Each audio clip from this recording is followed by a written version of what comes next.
Today I'm going to talk about one of my most favorite projects that I ever worked on. Keia Wai Ola, this living water, was the inaugural exhibit for the Maui Arts and Cultural Center. It was a project that I particularly like working on because it involved people, it involved the community. And I think that that's the basis of what makes, it's what makes my work, or has made my work over the years, very interesting and very exciting. I like working with people. I'm a former Peace Corps volunteer doing community development work in 5 small villages in northern Iran in the mid-60s. And I feel like I'm still doing community development work, that putting together exhibitions are a form of community development. And Keia Wai Ola, I think, is one of the best, really the very best examples of that kind of interaction between people in a community. And for me, the excitement is once an idea gets going, it's exciting to just see how people come together and work together to make things like this happen. I was involved with the Maui Arts and Cultural Center from almost the very beginning of their planning. I think it might have been even before they even knew who the architect was going to be. They called me over there and I met with them regarding, should they even have something like a arts and culture center. And we went through a process of, thinking and talking about this and what it should include, and how far they should go. And so I had a long sort of term commitment with the people of Maui on the development of the center.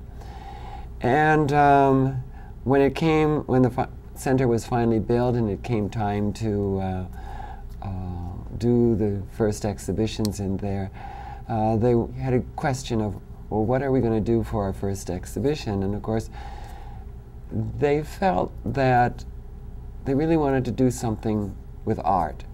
This was what it was, the Maui Arts and Culture Center. It's what they were looking forward to having for years. And the first one, logically, should feature major art, major works of art on Maui. And so they called me over to Maui to meet one weekend. Dwayne Preble, who was a professor here at the university, and I went over there. And we met with a group of people in a little cottage out at McKenna. Over that Friday, during the day, and through our discussions, we finally came to the conclusion that maybe this first exhibit shouldn't be an art exhibit. That it somehow, an art exhibition would be elite. I mean, it would be more exclusive or culturally exclusive, and they felt that they needed to do something that really reached all of the people of the island as much as possible. And that for me was very exciting because I began to think that really is reaching out to the community, and that was what was really the impetus for the development of the Maui Arts and Culture Center.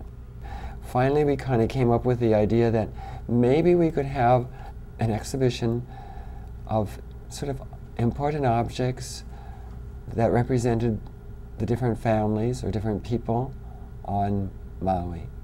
And everyone sort of liked that idea, but there were still others, that wanted to be really, these should be art objects and not necessarily just any object. And then Dwayne Preble expressed, well, anything that people really hold dear to them, that are important to them, in his estimation, they become a work of art. So he argued that the realm of things that could possibly be in this exhibit could be larger than what we usually consider as art. And so then we just said, well, you know, how are we going to find these objects became the next issue. You know, how are we going to find what there is in the community? We went through some discussions of you know, what this might be, and we had no idea really what we were going to find. So we started talking about that, and I said, well, is there someone in the community that we could maybe talk to, that we could interview tomorrow and see whether our little plan works? Because what we really needed to do was we had decided that the only way we were going to find these things was to go out and visit people and do what is basically an oral interview and try to find out what they have that is very meaningful to that family or to those individuals. So they came up with, I said, I don't want to go to some wealthy person's house. You know, this would be most appropriate if we can find, you know, someone in the community who is a person from the community, you know, a true person from the community.